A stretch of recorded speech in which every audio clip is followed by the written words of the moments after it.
I will be teaching you simple interest and compound interest.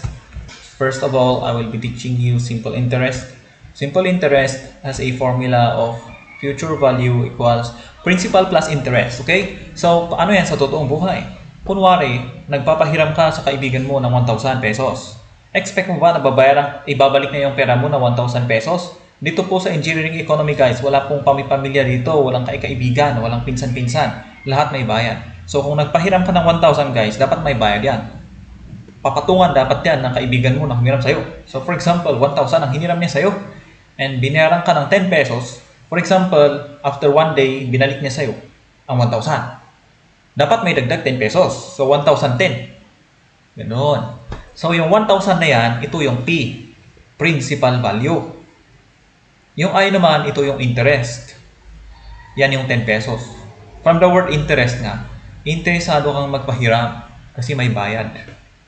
Tapos yung future, yan yung addition, yung sum ng dalawa. Ito yung future, yung ibabalik sa'yo. Gets ba? Okay, so yan lang kasimple ang formula. And then yung interest naman ay principal times interest rate times number of periods.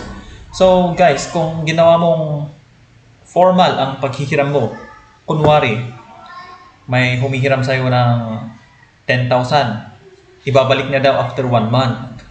Tapos ang singil mo sa kanya, dapat bayaran mo yan. Dapat bayaran mo ako ng 10% ng 10,000 na yan, ha? 10% pag hinintay ko pa na ibalik mo yan ng 1 month. Okay, so yung 10% na yan, yun yung I. Laging percentage yan. Hindi natin sinasabi na pera yan, na pesos, kundi nakabase po yan sa percentage para mas fair. Fair ba? Kasi paano kaya pag humiram sila ng 10,000 tapos after 2 months sa kanila binalik, per isang buwan lang ang gusto mo. Pag 2 months, edi another 10%, di ba? Dagdagan nila ulit ng another 10%. Yan, kaya nga mayroon percentage para fair. Gets ba? So yung N naman is yung number of buwan or number of periods or number of years, number of days, number of weeks.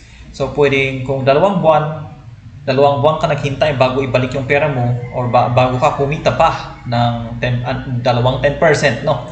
Edi times 2 kasi 2 buwan, di ba? Parang ganoon, gets ba? Times 2. 10% times 2 times 10,000. Yun yung interest. Gets ba? Kasi dalawang buwan, gusto mo 10% kada isang buwan.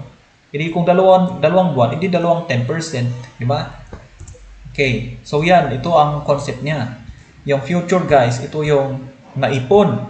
Kaya alkansya ang nilagay ko. Tapos yung principal mo, ito yung original, galing sa wallet.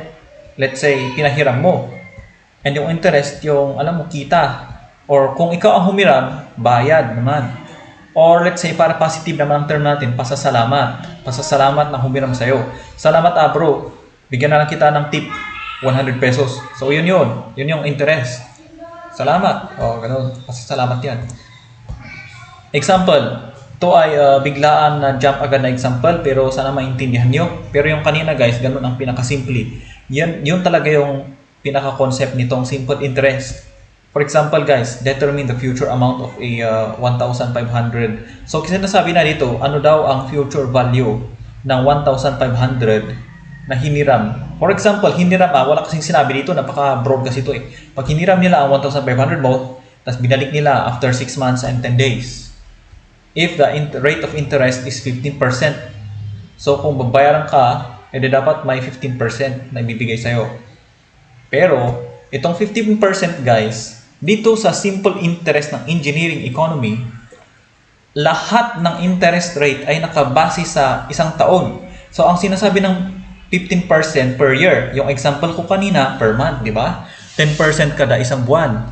Pero ngayon, 15% per year. Hindi lang sinabi, pero yun talaga ang default guys. Always per year ang basihan ng interest rate. 15% per year. Okay? Kaya ang kikitain mo daw dito ay hindi talaga exactly 15% since 6 months and 10 days lang, hindi umabot ng isang taon. Mas maliit kaysa sa 15% kasi hindi pa umabot ng 1 year. Gets ba guys? Gets? I-backward nyo lang pag hindi nyo nag-gets. So, ano na gagawin natin? Isulat muna natin si formula. Ito ang hinahanap natin, si future.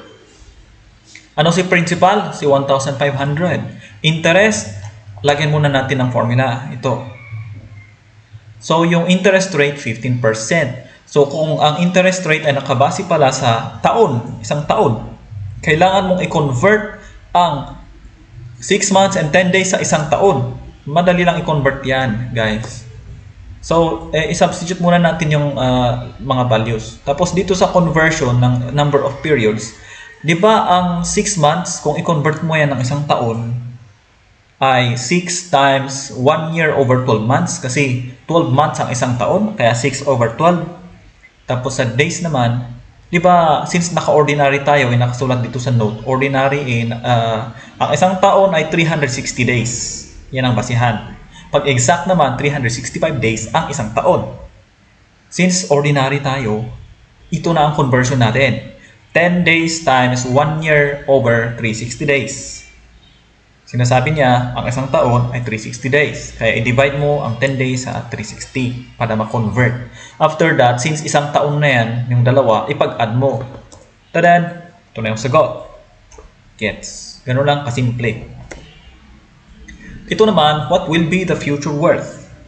Ano daw ang future value ng 10,000 pesos na na-invest ngayon? Ibig sabihin ng na-invest is in-spend mo para kikita.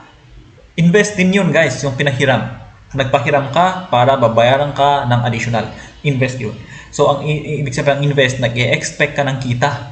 Binigay mo, sinacrifice mo ang pera mo kasi naniniwala ka na babalik yan at kikita pa. Ganoon ang ibig sabihin ng invest. Except yung sugal, iba yun, gambling yun. Okay, so 10,000 invested today after 12 months. Hinintay natin ang 14 months. Ano na daw ang laman ng 10,000? Siyempre may dagdag yan na 12% per year, di ba? Per year. So, isulat lang natin yung formula. Ilagay si principal value, yun yung 10,000. Interest rate 12%.